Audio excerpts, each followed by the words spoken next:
The Buffett psychology of compounding. Why time beats intelligence. What if Warren Buffett's greatest investment advantage wasn't his intelligence? What if it was his ability to sit still? Think about that for a moment.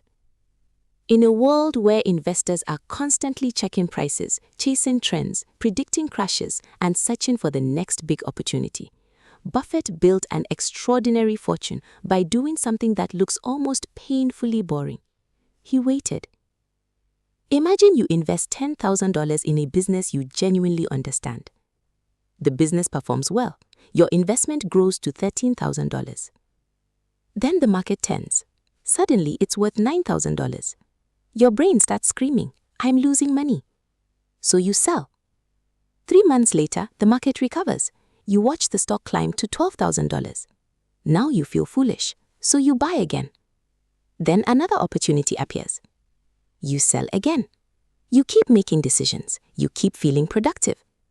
But here's the brutal irony. You may be working against the very force you're trying to benefit from. Compounding needs time. Human beings hate waiting.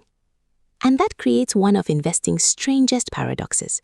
The person who is most desperate to accelerate wealth creation can become the person who repeatedly prevents it. Buffett understood this. His advantage wasn't simply knowing how businesses work. It was understanding that a great investment needs time to become a great investment.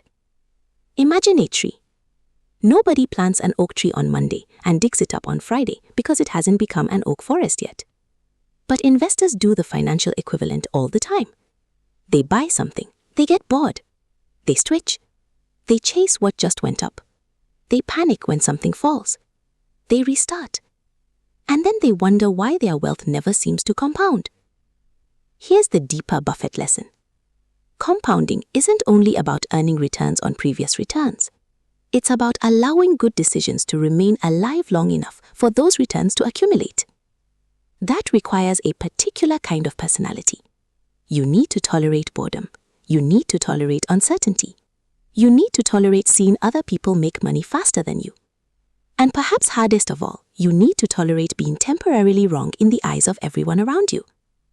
That's where intelligence reaches its limit. A brilliant person can analyze 10 companies. But if their emotions force them to constantly switch between those companies, their intelligence may actually become another source of noise. The patient investor doesn't necessarily know more, they simply interfere less. And that is a radically different way to think about wealth. Your goal isn't to predict every market move. Your goal isn't to catch every opportunity.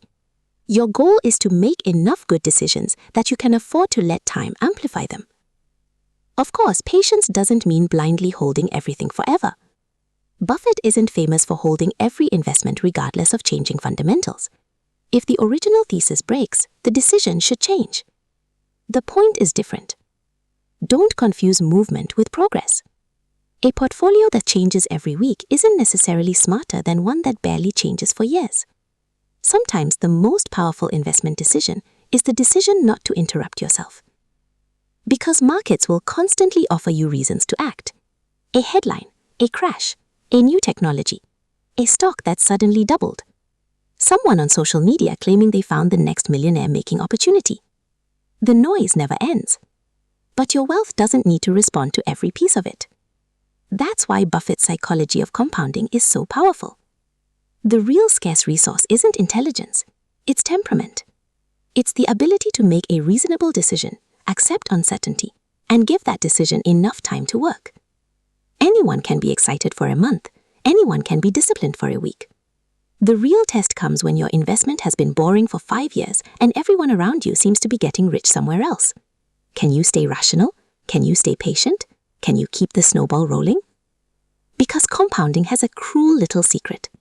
It rewards you most dramatically at the end, but demands your patience at the beginning.